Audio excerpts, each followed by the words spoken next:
సామంతరాజుగా ఉండేవారు. ఒక రాజ్యాన్ని కొంతకాలం అయిన తర్వాత ఆ రాజ్యాన్ని పరిపాలిస్తున్న సమయంలో ఒక మూదల్లి అనే ఒక తాయారుని చూసి మోహించి వివాహం చేసుకోవాలంటే నాకు దగ్గరికి అడుగుతారు.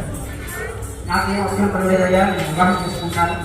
అయితే నువ్వు సమాశ్రయణ మరువు అంటే సంకటకరాన్ని ధరించి, నామని ధరించి, ఊర్ధ్వమంత్రాన్ని ధరించి, దాసనామాన్ని స్వీకరించి 1 సంవత్సరం పాటు రోజుకు 1000 మంది చొప్పున తదీయారాధన చేసినట్లయితే నేను వివాహం చేసుకుంటాను. అలాగే ఈయన ఆ రాజ్యంలో తప్పల రూపంలో వచ్చిన ఆ ధనాన్ని ఈ కార్యక్రమానికి రోజుకు 1000 మంది చొప్పున భాగవతోత్తముని తదీయారాధన చేస్తూ ఉంటారు. అలా చేస్తూ కొంతకాలం అయ్యేటప్పుడు ధనం అయిపోతుంది. ఆ రాజు అడుగుతాడు, ఏమయ్యా సామంతరాజా, ధనాన్ని ఏం చేస్తున్నావు? ఇలా ఖర్చు పెట్టాను. యుద్ధం చేస్తాడు. ఆ యుద్ధంలో కూడా రాజు కూడా ఓడించే శక్తి సామర్థ్యం ఉన్నటువంటి